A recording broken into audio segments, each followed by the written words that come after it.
Hi everyone, welcome to our YouTube channel Black Diamond. तो आज मैं फिर से आप लोगों के लिए एक वैकेंसी से रिलेटेड अपडेट लेके आया हूँ। आज का जो वैकेंसी निकाला गया है वो आपका मनपसंद कंपनी में से एक कंपनी है। कंपनी का नाम है सेल, यानी steel authority of India limited. इसके द्वारा वैकेंसी निकाला गया। इस वीडियो को लास्ट तक देखिएगा, चाहे आप माइनिंग डिसिप्लिन के हो, चाहे आप माइनिंग डिसिप्लिन के नहीं हो। आप अगर इंजीनियरिंग किए हैं तब भी देखिएगा, 10th किए हैं तब भी देखिएगा, ITI किए हैं, मेडिकल किए हैं, हर फील्ड का वैकेंसी निकाला गया है सेल में एक ही बार में। तो ये काफ़ी रेयर केस में होता है और अच्छी खासी वैकेंसी निकाली गई है। हर पोस्ट का निकाला गया है बहुत सारा वैकेंसी। तो आप किसी भी फील्ड से हो, किसी भी स्ट्रीम से हो, कुछ भी क्वालिफिकेशन हो, कुछ भी एक्सपीरियंस हो, इस वीडियो को देखिएगा जरूर। हो सकता है ये आपसे रिलेटेड वीडियो ही बनाया गया है। अगर अभी आप पहले बार हमारे चैनल पर विजिट कर रहे हैं या अभी तक आपने हमारे चैनल को सब्सक्राइब नहीं किया है, तो माइनिंग सेक्टर में बहुत सारी कंपनीज होती है जिसमें अलग अलग डिसिप्लिन का वैकेंसी आता रहता है। उससे रिलेटेड हर अपडेट रहने के लिए हमारे चैनल को जरूर सब्सक्राइब कीजिए और बेल आइकन को प्रेस कर दीजिएगा। चलिए वीडियो को आगे बढ़ाते हैं। तो आज सेल का वैकेंसी निकाला गया है और ये जो वैकेंसी है ये परमानेंट पोस्ट का है। कुछ पोस्ट ही कॉन्ट्रेक्चुअल है, बाकी सब का सब परमानेंट है। और जो परमानेंट पोस्ट है इसमें सैलरी भी काफ़ी अच्छी मिल रही है। तो आप कह सकते हैं कि एक तो सेंट्रल गवर्नमेंट की कंपनी, ऊपर से सैलरी अच्छी, ऊपर से सेल, तो सोने पे सुहागा। यहाँ तक पहुँचेंगे कैसे? ऑथेंटिकेशन की अगर बात करूँ तो आपको सबसे पहले कोई भी ब्राउज़र पे ओपन करना है।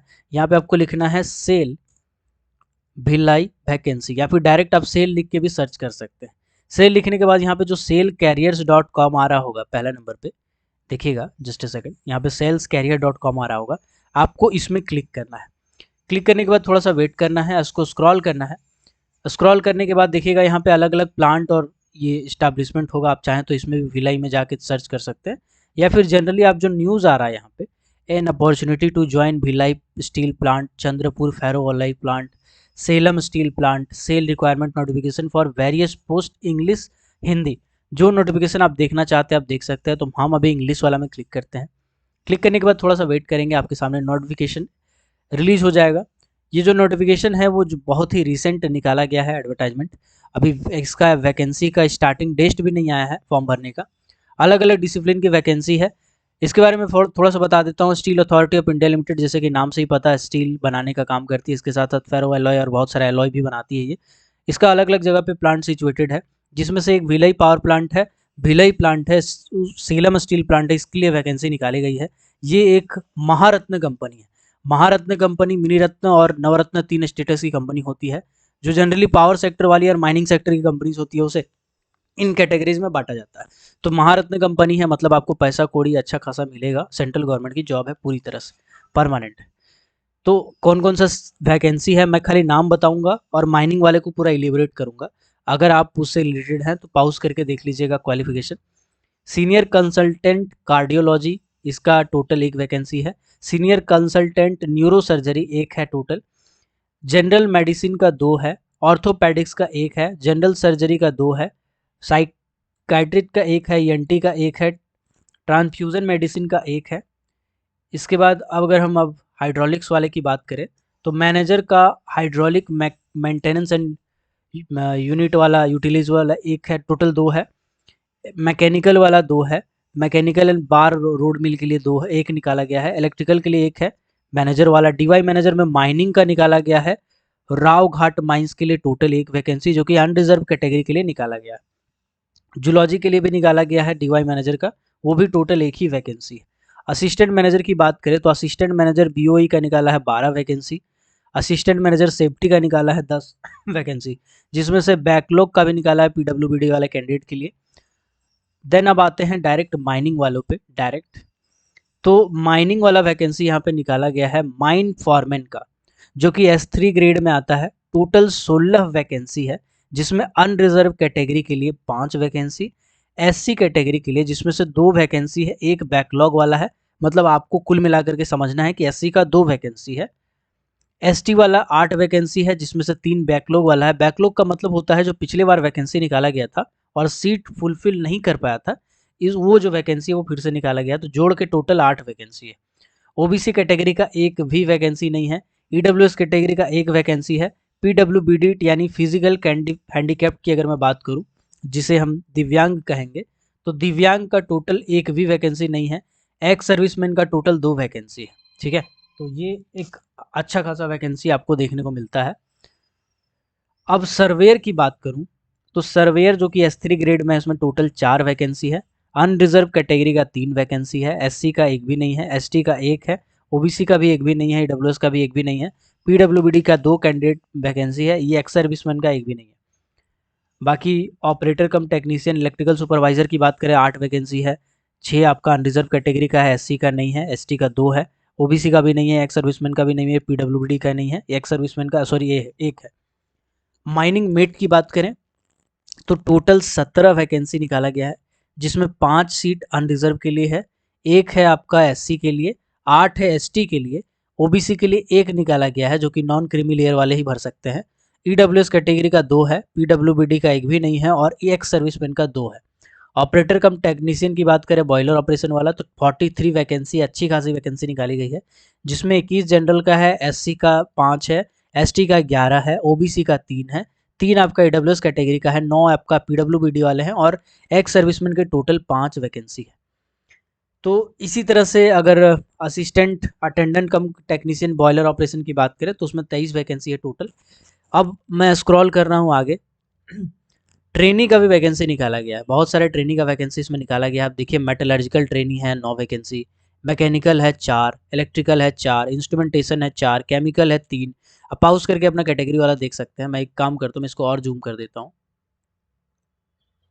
चलिए इसके बाद फिर फीटर वाला निकाला भाई, ITI का वैकेंसी निकला है। फीटर का देखिए 28 वैकेंसी, इलेक्ट्रीशियन का 15 वैकेंसी, इंस्ट्रूमेंट मैकेनिक का 3 ठो, इलेक्ट्रॉनिक मैकेनिक का 3 ठो, हैवी HMV वाला का 5 ठो। HMV वाला भी बहुत अच्छा वैकेंसी निकाला है, जो आपका HMV वाला है जो माइंस के लिए निकाला है, मतलब आप कह सकते हैं HEMM ऑपरेटर का वैकेंसी है ये।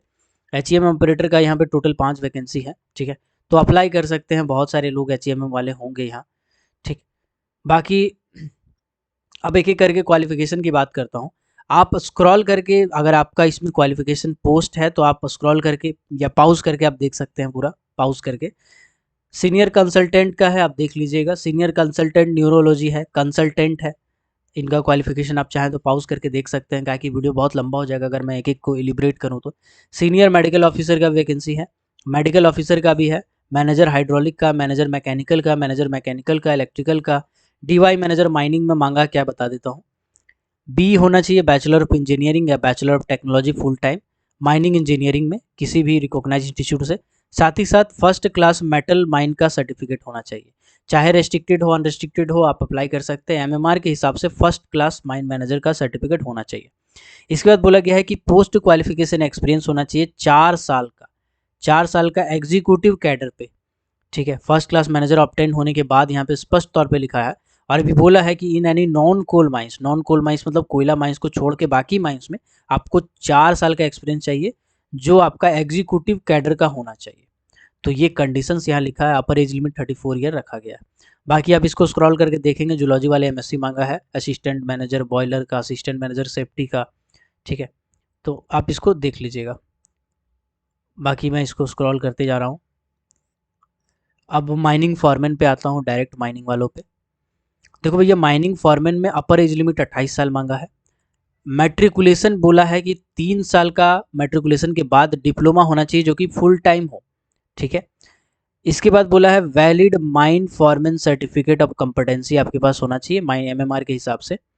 1 साल का एक्सपीरियंस होना चाहिए रिलेवेंट फील्ड में after obtaining mine foreman certificate, यानी माइंस और फॉरमैन मिलने के बाद का, माइनिंग फॉरमैन मिलने के बाद का 1 साल का एक्सपीरियंस होना चाहिए। ऐसा नहीं कि आप PDPD किए तो इसको काउंट किया जाएगा, नहीं। माइनिंग फॉरमैन सर्टिफिकेट मिलने के 1 साल बाद, मतलब 1 साल का उसके बाद का एक्सपीरियंस होना चाहिए। सर्वेयर में बोला है डिप्लोमा किए हो 3 साल का, इसके बाद सर्वेयर सर्टिफिकेट आपके पास हो, देन आप 1 साल के बाद, यानी सर्वेयर सर्टिफिकेट मिल चुका है उसके बाद 1 साल का एक्सपीरियंस आपके पास होना चाहिए। ऑपरेटर कम टेक्नीशियन में बोला गया है कुल मिलाकर के कि आप डिप्लोमा इन इलेक्ट्रिकल किए हैं तो अप्लाई कर सकते हैं। साथ ही साथ इलेक्ट्रिकल सुपरवाइजरी का सर्टिफिकेट आपके पास होना चाहिए, ठीक है, जो आपका स्टेट गवर्नमेंट वाला बनता है ना। बाकी मिनिमम 1 साल का एक्सपीरियंस बोला गया है कि 1 साल का एक्सपीरियंस आपके पास होना चाहिए। तो इलेक्ट्रिकल सुपरवाइजर का भी एक अच्छा खासा वैकेंसी है, आप भर सकते हैं। 28 साल बोला है। माइनिंग मेट में क्या बोला है, 10th होना चाहिए। इसके बाद माइनिंग मेट का सर्टिफिकेट होना चाहिए, MMR के हिसाब से, और माइनिंग मेट का सर्टिफिकेट मिलने के बाद का 1 साल का तजुर्बा होना चाहिए। पहले वाला नहीं चलेगा, बाद का होना चाहिए। तो 1 साल का एक्सपीरियंस मांगा है, बहुत ज़्यादा नहीं मांगा है, तो कंपटीशन इसमें भी बहुत ज़्यादा नहीं है। अगर फ्रेशर रहता तो बहुत ज़्यादा रहता। ब्लास्टर का वैकेंसी में बोला गया है कि आपके पास ब्लास्टर सर्टिफिकेट होना चाहिए, DGMS वाला कोई भी MMR के हिसाब से। 1 साल का एक्सपीरियंस होना चाहिए। डीप होल ब्लास्टिंग अगर ओपन कास्ट में किए हैं तो ये अप्लीकेबल है। बाकी ऑपरेटर कम टेक्नीशियन बॉयलर का निकाला है, इसमें बोला गया डिप्लोमा इन मैकेनिकल या इलेक्ट्रिकल किए हैं तो आप अप्लाई कर सकते हैं, या फिर पावर किए हैं, केमिकल किए हैं, इंस्ट्रूमेंटेशन कुछ भी किए कर सकते हैं। फर्स्ट क्लास बॉयलर का सर्टिफिकेट आपके पास होना मांगता है। इसके बाद बोला अटेंडेंट कम टेक्नीशियन बॉयलर में ITI किए हैं, कर सकते हैं भाई। सेकंड क्लास बॉयलर या अटेंडेंट का सर्टिफिकेट आपके पास होना चाहिए। तो ITI वालों के लिए भी अच्छी वैकेंसी है। ITI वालों का देखिए यहाँ पे बहुत सारा वैकेंसी है, आप जरूर देखिएगा। HMB वाले पे आते हैं। HMB में बोला 10th क्लास है, HMB का लाइसेंस है, 1 साल का एक्सपीरियंस से भर सकते हैं। HMB मिलने के बाद का 1 साल का एक्सपीरियंस आफ्टर मैट्रिकुलेशन बोला है सर इसमें, मतलब मैट्रिक पास होने के बाद 1 साल का तजुर्बा है तो भर सकते हैं। देखिए एक चीज़ मैं यहाँ पे बताता हूँ, अगर आपके पास HMB का लाइसेंस है मतलब आपके पास 1 साल का एक्सपीरियंस है, क्योंकि 1 साल का एक्सपीरियंस होने के बाद ही हेवी मोटर व्हीकल का लाइसेंस बनता है। अगर अलग से एक्सपीरियंस वाला कागज नहीं है कोई दिक्कत नहीं है, आप भर सकते हैं। HMB अगर आपके पास है तो आप भर सकते हैं, सिंपल सा हिसाब किताब। बस आप 10वां पास किए हैं, उसके बाद HMB का लाइसेंस है, आप भर सकते हैं हेवी मोटर व्हीकल वाला वैकेंसी। जरूर भरिएगा, माइनिंग में आपका जॉब है तो अच्छा खासा पैसा मिलेगा।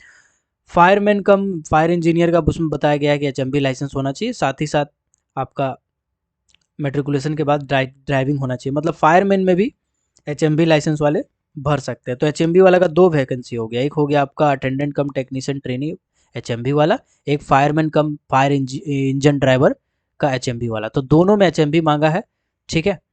तो ये आपके लिए जो है HEMM का तैयारी कर रहे हो उसके लिए बहुत अच्छा अपॉर्चुनिटी है, ठीक है। बाकी तो पोस्ट को के बारे में आपको ऑलरेडी बता चुका हूँ। अब आते हैं एज रिलैक्सेशन में। तो अपर एज रिलैक्सेशन दिया जाएगा 5 साल SC/ST के लिए, OBC नॉन क्रीमी के लिए 3 साल, PWBD के लिए 10 साल, और अगर जम्मू कश्मीर के डोमिसाइल है तो उस कंडीशन में 5 साल। एक्स सर्विसमैन है तो आपको अलग से 3 साल का रिलैक्सेशन दिया जाएगा। डिपार्टमेंटल कैंडिडेट है तो 45 साल तक आप फॉर्म भर सकते हैं। आते हैं आगे, रिजर्वेशन क्राइटेरिया के बारे में आपको बता चुका हूँ। देखिए कुछ टेस्ट में आपका फिजिकल टेस्ट लिया जाएगा। फिजिकल टेस्ट यहाँ अगर इंजीनियरिंग वाले हैं, नॉन इंजीनियरिंग वाले दोनों का लिया जाएगा। इंजीनियरिंग वाले हैं तो मेल का हाइट होना चाहिए 155 सेंटीमीटर, बहुत कम है, 5 फुट से कम का भी आदमी है तो उतना हाइट आपका होगा। 4.5 फुट के हैं चलेगा, 4.5 फुट से जनरली ऊपर है, 155 सेंटीमीटर आप नाप लीजिएगा, मुझे उतना अंदाजा नहीं है। 45 किलो वजन कम से कम होना चाहिए। देखिए ये सब यहाँ पे फिजिकल लिख दिया है अलग से तो आदमी डर जाता है कि अरे बाप रे बाप फिजिकल ले रहा है। अरे यार देखो, जब आप कोई वैकेंसी निकालते हैं इसके बाद जब मेडिकल होता है ना तो मेडिकल में भी ये सब चीज़ नापा ही जाता है। कोल इंडिया में भी जब आप जाते हैं ना तो मेडिकल में ये सब चीज़ नापा ही जाता है। अगर ये है तभी आपका होगा, अगर नहीं है तो नहीं होगा, कोल इंडिया में भी नहीं होगा। इसी तरह से सेल भी, सेल यहाँ पे स्पष्ट कर दिया है कि हाँ ये सब चीज़ हम जांच करेंगे। तो बस यहाँ पे लिख दिया कॉलम बना के तो आदमी डर गया, अरे फिजिकल लेगा। कोई भी वैकेंसी सेंट्रल गवर्नमेंट में जाइए आपका ये सब जांच होगा ही होगा। हाइट में बोला गया है अगर नॉन इंजीनियरिंग कैंडिडेट है 155 होना चाहिए, नॉन इंजीनियरिंग वाले 150 काफ़ी है। फीमेल में 143 सेंटीमीटर बोला है, मेल में आपका बोला है S1 S3 ग्रेड के लिए अलग से, ठीक है, ट्रेनिंग है अगर तो इसमें बोला है। वेट जो है 45 किलो होना चाहिए, फीमेल है 35 किलो होना चाहिए, ठीक है, आपका वही सब कंडीशंस लिखा गया है। चेस्ट मेजरमेंट बोला है 72 सेंटीमीटर होना चाहिए जो जनरली होता है, 75 सेंटीमीटर एक्सपेंशन के बाद, मतलब 3 सेंटीमीटर मात्र फूल जाए तो काफ़ी है, ठीक। फीमेल में आपका एक्सपेंशन बोला गया है कि 75 होना चाहिए, 74 होना चाहिए। बाकी यहाँ पे आप देख सकते हैं पूरा एक्सपेंशन को। अब आते हैं विजुअल पैरामीटर। विजुअल पैरामीटर में छटता है लड़का लोग। देखो डिस्टेंस विजन मतलब दूर का चीज़ आपको 6/9 दिखाई देना चाहिए अगर आप चश्मा लगाए हैं, और अगर चश्मा नहीं लगाए हैं तो 6/12 तक आपको दिखा देना चाहिए। मतलब 6/9 और 6/12 होना चाहिए। एक आँख 6/9, एक आँख 6/12 होना चाहिए, ठीक है, यही बोला गया है। और अगर एक आई वाला पर्सन है, एक आँख है उसका, तो 6/6 होना चाहिए, ठीक, यह मेंटेन रहना चाहिए। बाकी same for male and female यही चीज़ बोला गया है पूरा का पूरा, 35 साल से ऊपर वाला। नियर विजन में बोला गया है J1 होना चाहिए टोटल, +-4D, यानी कि तो बहुत ज़्यादा दे दिया यार, बहुत ज़्यादा दे दिया, इतना देना नहीं चाहिए, बट इतना दे दिया है कि +- डी होना चाहिए, मतलब समझिए नियर विजन में आप नहीं छटेंगे। बहुत मोटा गिलास लगाएं, बहुत मोटा चश्मा, तब भी नहीं छटेंगे। कलर विजन बोला है इसेंशियल है इंजीनियरिंग वाले कैंडिडेट के लिए, कलर विजन होना चाहिए, मतलब कलर ब्लाइंडनेस है तो आप अप्लाई नहीं कर सकते हैं इंजीनियरिंग वाला। नॉन इंजीनियरिंग वाला में कोई ज़रूरत नहीं है, कलर विजन है, कुछ कलर दिखता है नहीं दिखता, कोई ज़रूरत नहीं है।